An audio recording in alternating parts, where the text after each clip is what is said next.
ராவணன் குரல் யூடியூப் தள நண்பர்கள் அனைவருக்கும் நிஜ ராவணனின் இனிய வணக்கம். சுடலை மாடசுவாமியின் வரலாறு பற்றிய பதிவுகள் எமது யூடியூப் தளத்தில் 2 பதிவுகள் காணப்படுகின்றன. அதில் ஒன்று மயான பேச்சு அம்மையின் தோற்றமும், மற்றொன்று சுடலை மாடன் கைலாயத்தில் வளர்ந்த கதையும். இத்தொகுப்பின் மூலம் சுடலை மாடசுவாமி பூலோகம் வந்த கதை பற்றியும், பகவதியின் தேசத்தில் சுடலை மாடசுவாமி ஆற்றிய பணிகளையும் இத்தொகுப்பு கூறுகின்றது.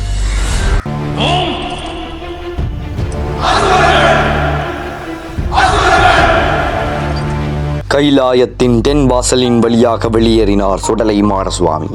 வீராவேசமாக கையில் வல்லயமும் வீச்சறிவால் பொந்தன் தடியும் ஏந்தி வல்லவனாம் மாயன் சுடலையாண்டி பூலோகம் வந்து சேர்ந்தார். பூலோகம் வந்த சுடலை மாடசுவாமி பேச்சுப்பாறை அருகே கொட்டாரக்கரை என்ற ஊரை வந்தடைந்தார். சுடலை மாடசுவாமி கொட்டாரக்கரை வந்து சேர்ந்த சமயத்தில் அங்கே கோயில் கொண்டிருந்த அன்னை பகவதிக்கு திருவிழா தேரோட்டம் சிறப்பாக நடைபெற்றுக் கொண்டிருந்தது. தேரிலே சிங்கக் கொடியை கண்டதும் தன்னுடைய தாய்க்குத்தான் திருவிழா நடக்கின்றது என்று அறிந்த சுடலையாண்டவர் இவளிடம் அடைக்கலம் கேட்போம் என்று எண்ணி அவளை வணங்கி நின்றார். தேரில் வமணி வந்த அன்னையோ சுடலை மாடனை கவனிக்கவில்லை. அமைதியாக இருந்தால் நம் அன்னை நம்மை கவனிக்க மாட்டாள் என்று எண்ணி அட்டகாசம் செய்ய முடிவு செய்தார் சுடலை மாடசுவாமி. ஒரே பாய்ச்சலாக தேரில் முன் பாய்ந்தார். தேரின் நச்சு முறிந்து பறந்தது. தேரோட்டத்தை காணாமல் தேவதாசியின் ஆட்டத்தை கண்டு கழித்துக் கொண்டிருந்த ஒருவனது தலையை பிடுங்கி எறிந்தார். அது தேவதாசியின் மேல் பட்டதால் அவளும் இறந்தாள். அன்னைக்கு அன்றாடம் பூஜைகள் செய்து வரும் அந்தனரை ஒரே அடி கொண்டு அடிக்க அவரும் 2 அன்னையிடம் ஓடினார். தாயே பகவதி, அன்றாடம் உனக்கு பூசைகள் செய்து வருகின்றேன், என்னை ஒருவன் அடித்து விட்டான், கண்கொண்டு பாரம்மா என்று கல அன்னை வெகுண்டெழுந்தாள். இதற்குள் பகவதியின் கோட்டைக்குள் புகுந்துவிட்ட சுடலை மாடன் கோட்டையிலே பொல்லாத அட்டகாசம் செய்தார். கொடிமரத்தை ஆட்டுவதும் கோபுரத்தில் நின்று ஆடுவதுமாக செய்த அட்டகாசத்தை கண்ட அன்னை பகவதிக்கு பொறுக்கவில்லை. யாரடா அது என் கோட்டைக்குள் அத்துமீறியது என்று கோபத்தோடு கிளம்பி வந்தார். தன்னை இந்த கோலத்தில் கண்டால் அன்னையின் கோபம் மாறாது என்று எண்ணிய சுடலை மாடசுவாமி 7 வயது பாலகனாக உருக்கொண்டு நடந்து வந்தார். பாலகனை கண்டதும் அன்னைக்கு பாசம் வந்து விட்டது. இந்த சிறுவனா என் கோட்டையில் அட்டகாசம் செய்தது என்று எண்ணிய அன்னை அவனிடம் விசாரித்தாள். பாலகா, உன் பெயர் என்ன? உன் பெற்றோர் யார்? அன்னையின் அமுதமொழி கேட்ட தனையனும் தன்னை பற்றிய விவரங்களை கூறினார். அம்மையே, என்னை பெற்றெடுத்தாள் பார்வதியாள், பேர் கொடுத்தார் பரமசிவன், பிறந்தது சுடலையில் வளர்ந்தது கைலாயத்தில். என்னை பெற்றவர்கள் என்னை ஆகாது என்று விரட்டி விட்டனர். என்னை ஆதரிப்பார்கள் யாரும் இல்லை. பூலோகத்தில் தஞ்சம் கட்டு உன்னை நாடி வந்தேன் என்று சுடலை மாடசுவாமி தெரிவித்தார். பார்வதியால் பெற்றெடுத்தாள் என்ன, இந்த பகவதியால் பெற்றெடுத்தாள் என்ன மகனே, நீயும் என் மகன்தானடா. உனக்கு அடைக்கலம் தந்தோம், உனக்கு வேண்டியதை தந்து பசியாற்றுவோம் என்றாள் அம்மை பகவதி. அம்மா, உன் ஆலயத்தை நான் தினந்தோறும் பார்க்கின்றேன். உனக்கு பச்சரிசி சாதத்தை தவிர வேறொன்றும் படைக்க காணோம். இதை தின்றால் எனக்கு பசியடங்காது என்றார் சுடலை மாடன். உனக்கு வேறென்ன வேண்டும் என்று கேட்டாள் பகவதி அம்மை. ஒரு கோட்டை புழுங்கல் அரசியல் சோறு பொங்கி ஒரே படையலாக இட வேண்டும் என்றார் சுடலை ஈசன். அப்படியே தந்தோம் என்று சொல்லி அன்னையும் சுடலைக்கு படையலிட ஏற்பாடு செய்தாள். மேலும் அவளது ஆலயத்தின் ஈசான மூலையில் உள்ள 7 கடாரம் தங்கத்தை காவல் காக்கும் பொறுப்பையும் சுடலை மாட சுவாமியிடம் ஒப்படைத்தாள். படைகளை தின்ற சுவாமிக்கு பசி அடங்கவில்லை. எனவே அன்னையின் ஆலயத்திற்கு வரும் கொடியவர்களை கொன்று தின்ன ஆரம்பித்தார். இதை கண்ட பகவதிக்கோ பொறுக்கவில்லை. மகனே, இங்கே பார், என்னை நாடி வருவோர் கெட்டவர்களாக இருந்தாலும் சரி, நல்லவர்களாக இருந்தாலும் சரி, அவர்களை காப்பது என் கடமை. நீ அவர்களை வதம் செய்யக்கூடாது என்று எச்சரித்தாள். இதை கேட்ட மாடனோ, அம்மையே, நீ தரும் சைவ படையல் எனக்கு போதவில்லை. என்ன செய்வது? என்னை படைத்த ஈசன் இப்படி படைத்து விட்டார். நாளையிலிருந்து நான் மயானத்திற்கு வேட்டைக்கு செல்கிறேன். செவ்வாய் மற்றும் வெள்ளி இரவுகளில் நான் வேட்டைக்கு செல்ல வேண்டும். அதற்கு எனக்கு அனுமதி தர வேண்டும் என்று கேட்டார். அம்மையும் அனுமதி கொடுத்தாள். இவ்வாறாக மாடசுவாமி செவ்வாய் மற்றும் வெள்ளிக்கிழமைகளில் மயான வேட்டைக்கு செல்வதும் அன்னையின் புதையலுக்கு காவல் இருப்பதுமாக தனது நாட்களை கழித்து வந்தார்.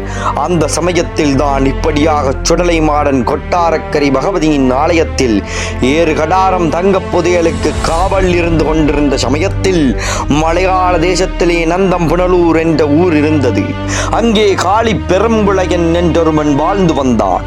அவன் மாபெரும் மாந்திரீகவாதி. அவனால் ஆகாத செய்கைகளே இல்லையாம். மந்திரத்தில் என்ன வேண்டுமானால் செய்து விடுவான். அந்த ஊருக்கு அவன்தான் தலைவன். எனவே அவனது வீடு அரண்மனையை போன்று காணப்படும். அவனது மனைவி புலக்கொடியால். அவர்களுக்கு திருமணமாகி பல ஆண்டுகள் ஆகியும் குழந்தை இல்லை. இதனால் மனமுடைந்த புலக்கொடியால் தன் கணவனிடம் இதை பற்றி வேதனையோடு அழுதாள். அவளை தேற்றிய மந்திரவாதி காளி புலையன் அவளை பாதாள கண்டி ஈஸ்வரி அம்மன் ஆலயத்தில் சென்று ஒரு மண்டலம் விரதம் இருந்து அம்மனை வணங்கி வரச் சொன்னான். மனத்தின் பாரத்தோடு புலக்கொடியாலும் தவம் இருந்தாள். அந்த சமயத்தில் இருந்த ஒரு மாவு உருண்டையை காகம் ஒன்று கவ்விக்கொண்டு பறந்து வந்தது. அதே சமயத்தில் கையேந்தி தவம் இருந்த புலக்கொடியாலை கடக்கையில் அந்த மாவின் உருண்டை அவளது கைகளில் விழுந்தது. இது இறைவனின் அருளாலே விழுந்தது என்று எண்ணிய புலக்கொடியால் அதை உண்டாள். இல்லம் சென்றாள். அவளும் கருவுற்றாள். 10வது மாதம் அழகிய பெண் மகவை பெற்றெடுத்தாள் புலக்கொடியாள். காளி புலையனின் குலதெய்வம் இசக்கியம்மன். எனவே இசக்கியின் பெயரையும் மாவு உருண்டையை பிரசாதத்தால் பிறந்த குழந்தையால் மாவினுடைய பெயரையும் இணைத்து மா இசக்கி என்று தன் குழந்தைக்கு பெயரிட்டான். மா இசக்கியானவள் சகல கலைகளுடனும் கற்றுத் தேர்ந்தாள். மிகுந்த அழகுடனும் விளங்கினாள். தன்னுடைய 12ஆம் வயதில் பருவம் எய்தினாள். மாவிசக்கி தன்னிடமுள்ள ஆபரணங்களால் மகளை அலங்கரித்து மகிழ்ந்தான் காளி புலையன். இன்னமும் தன் மகளுக்கு பொன்னால் நகைகள் செய்து போட்டு அழகு பார்க்க வேண்டும் என்ற ஆசை அவன் மனதில் உதித்தது. அதுவே அவனது அழிவுக்கும் காரணமாக அமைந்தது. அஞ்சனமை போட்டு தங்கப் புதையல் எங்கே கிடைக்கும் என்று அவன் பார்க்கும்போது கொட்டாரக்கரை பகவதியின் ஆலயத்தில் 7 கடாரம் பொன்புதையலாக இருப்பதை அறிந்தான். எனவே அதனை கொள்ளையிட வேண்டும் என்று முடிவு செய்து வந்தான். மாயாண்டி சுடலை மாடன் காவல் இருப்பதை கண்டு அஞ்சி இவன் இருக்கும் போது நம்மால் கொள்ளை செய்ய இயலாது என்று எண்ணி காத்திருந்தான். வெள்ளிக்கிழமை இரவில் சுடலை மாடன் மயான வேட்டைக்கு சென்றார். அவர் கிளம்பியதும் காளிப்புலையின் உள்ளே சென்று ஒரு கடாரம் மண்ணை கொள்ளையிட்டு போய்விட்டான். மயான வேட்டைக்கு சென்ற சுடலை ஈசன் திரும்பி வந்தார். தன் காவலில் இருந்து 7 கடாரம் தங்கத்தில் ஒரு கடாரம் குறைந்ததை கண்டு கோபமுற்றார். இந்த பாதகத்தை யார் செய்தார்கள் என்று எண்ணியவாறே அன்னை பகவதியாளிடம் சென்றார். அம்மா, நான் மயான வேட்டைக்கு சென்றிருக்கும் போது யாரோ உன் கோவிலில் வந்து கொள்ளையிட்டு சென்றிருக்கிறார்கள். யார் அது என்று கேட்டார். அன்னை பகவதியும், மகனே, திரவியம் போனால் போகட்டும், அவனை பற்றி கேளாதே என்றாள். அவனை பற்றி சொல்லியே ஆக வேண்டும் என்று சுடலையாண்டவர் பிடிவாதம் பிடிக்க காளி புலையனை பற்றி சொன்னாள் அம்மி. மகனே, நந்தம் புனலூரில் உள்ள காரி பெரும் புலையன்தான் இந்த கொள்ளையை செய்தது என்றான். அம்மா, விடை கொடு, நான் அவனை அழித்து நம் திரைவியத்தை மீட்டு வருகின்றேன் என்று வீராவிஷ்டத்தோடு புறப்பட்டார் சுடலை. அதற்கு பகவதி அம்மை, பாலகா பொறு, அவன் மந்திரவாதத்தில் தேர்ந்தவன். அவனை யாராலும் எதிர்க்க இயலாது. அவன் செய்யும் செயல்கள் எல்லாம் விசித்திரமானவை. பொன் போனால் போகிறது என்ன மகனே, நீ என்னை விட்டு போக வேண்டாம். அவன் உன்னை பிடித்து சிமிழில் அடைத்து விடுவான். எனவே நீ போக வேண்டாம் என்றாள் அன்னை பகவதி. அதற்கு சுடலை மாடன், அம்மையே, உனக்கு என்னை பற்றி தெரியாதா? நான் பரமனிடம் வரம் வாங்கி வந்தவன் அம்மா. தில்லைவன மயானத்தில் பிறந்த என்னை எந்த மாய சக்தியாலும் எதுவும் செய்ய முடியாது. நீ ஒரு வார்த்தை மட்டும் சொல். என் காவலில் இருந்த பொன்னை கொள்ளை செய்தவன் குடும்பத்தை அழித்து மண்ணோடு மண்ணாக்கி விட்டு வருகிறேன் என்று முழங்கினார் சுடலை ஆண்டவர்.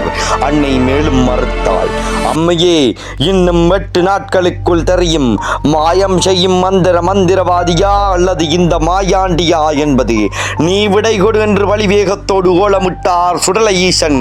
இனியும் தன் மகனை கட்டுப்படுத்த இயலாது என்றறிந்த அன்னை பகவதியும் அவனுக்கு திருநீற்றை பூசி வளையத்தை கையில் கொடுத்து அனுப்பி வைத்தாள். வீர ஆவேசத்தோடு கொட்டாரை கரையிலிருந்து கிளம்பிய சுடலை ஆண்டவர் மோசம் செய்த மோசக்காரனை நாமும் வேஷம் போட்டு மோசம் செய்வோம் என்று எண்ணம் கொண்டு பாம்பாட்டியாக உருவம் கொண்டு கானகத்தில் தான் பிடித்த பாம்புகளை கொண்டு நந்தம்புனலூர் வந்தடைந்தார். பாம்புகளை தெருவில் விட்டு வித்தை காட்டிக் கொண்டிருந்தார். காளிப்புளையன் வீட்டிலிருந்து யாருமே வந்து பார்க்கவில்லை. ஆனால் காளிப்புளையனின் மகள் மாவிசக்கி தன் வீட்டின் மாடியில் நின்று இதை கவனித்துக் கொண்டிருந்தார். அவளை கண்டார் சுடலை ஈசன். இவளுக்காகத்தானே இந்த திரவியத்தை களவெடுத்தான் பெரும்புளையன். எனவே முதலில் இவளை பழிவாங்க வேண்டும் என்று எண்ணி வயதான பண்டார உருவம் எடுத்து காளிப்புளையன் வீட்டுக்கு வந்து கையேந்தி பிச்சை கேட்டார். யாரோ சிவனடியார் தன் இல்லம் தேடி வந்து பிச்சை கேட்பதை அறிந்த மாவிசக்கி அன்னம் எடுத்துக்கொண்டு பிச்சையிட வாசலுக்கு வந்தாள். அவள் தெற்கு வாசலுக்கு வந்தால் சுடலை வடக்கு வாசலுக்கு சென்று பிச்சை கேட்பதும், அவள் வடக்கு வாசல் வந்தால் சுடலை தெற்கு வாசல் சென்று பிச்சை கேட்பதுமாக அவளை அலக்களித்தார். இதனால் மாவிசக்கி கோபம் அடைந்தாள். அடே கிழட்டு பண்டாரம், பிச்சை எடுக்க வந்ததால் கொடுத்ததை வாங்கிவிட்டு போக வேண்டியதுதானே, ஏன் இப்படி விளையாடுகின்றாய் என்று கோபத்தோடு சுடலையை நோக்கி கேட்டாள். பெண்ணே மாவிசக்கி, நான் பிச்சை கேட்டு வரவில்லை, உன்னை பெண் கேட்டு வந்தேன் என்றார். அதற்கு மாவிசக்கி, என்னை பெண் கேட்டு வந்தாயா? இந்த சொல்லை மட்டும் என் தந்தை பெரும்புளையன் கேட்டால் உன்னை இல்லாது செய்து விடுவார். மரியாதையாக ஓடிப்போ என்றாள் மாவிசக்கி. மரியாதையாக ஓடிப்போ என்றாள் மாவிசக்கி. எனக்கு தராமல் உன்னை யாருக்கு தருவான் உன் தந்தை? சரி, எனக்கு தாகமாக இருக்கின்றது, கொஞ்சம் தண்ணீர் கொண்டு வா என்று அதிகார தோரணையோடு கேட்டார் சுடலை ஆண்டவர். தண்ணீரெல்லாம் இல்லை, தர முடியாது, ஓடிப்போ என்று மாவிசக்கி சொல்ல, அடியே மாவிசக்கி, உன் தகப்பனுக்கும் பசும்பாலை எடுத்து அங்கே வைத்திருக்கின்றாயே, எனக்கு நீர் கூட இல்லை என்றா சொல்கிறாய்? உன் அப்பன் இருக்கும் போது யாரும் அறியாமல் உன்னை நான் பழி வாங்குவேன் பாரடி என்று சொல்லி சபதம் செய்து மாயமாய் மறைந்தார் மாயாண்டி சுடலை. இதை கேட்டதும் அதிர்ச்சி அடைந்தாள் மாவிசக்கி. தன் தந்தை வந்ததும் இதனை தெரிவித்தாள். யாரோ ஒரு கிழட்டு பண்டாரம் தன் வாசலில் பிச்சை கட்டு வந்து பின்னர் தன் மகளையே பழிவாங்க நாள் குறித்ததை எண்ணி வேதனையில் ஆழ்ந்தான் காளி பெரும்புளையன். அஞ்சன மையெடுத்து யாரென்று பார்த்தால் அவனால் எதையுமே கண்டுபிடிக்க முடியவில்லை. மாந்திரீகத்தில் வரியமன் என்று பெயரெடுத்து என்னையே ஒருவன் ஏமாற்றுகிறான் என்றால் நாம் எச்சரியாக இருக்க வேண்டும் என்று முடிவு செய்து மாவிசக்கிக்கு மந்திர காவல் அமைத்தான். 7 அறைகளை அடுக்கடுக்காக அமைத்து நடுவரையிலே பெண்ணை அமரச் செய்தான். யாரும் அதனை நெருங்க இயலாத வண்ணம் மாந்திரீக வளையம் அமைத்தான். ஆனாலும் நம் சுடலை மாட சுவாமி எந்த காவல்தான் தடுத்து நிறுத்தும். இரவிலே எறும்பு உருவம் கொண்டு மாவிசக்கியின் அறையை அடைந்தார் சுடலை மாடன். அவள் அறியாமலேயே அவளை பழி வாங்கினார். வந்த சுவடு இல்லாமல் வெளியேறினார். மறுநாள் காலையில் மகளை எழுப்ப வந்த புலக்கொடியால் மகளின் நிலையை கண்டு அதிர்ந்தாள். மாவிசக்கியம் கண்ணாடியில் தன் கோலம் கண்டு அழத் துவங்கினாள். பெரும்புளையன் அதிர்ந்தான். தன் மாந்திரீகம் பொய்த்ததை எண்ணி பயந்தான்.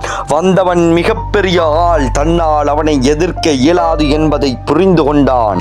ஆயினும் அவன் மனதில் வந்தவன் யார் என்ற கேள்வி எழுந்து கொண்டே இருந்தது. மை போட்டு பார்த்தான்.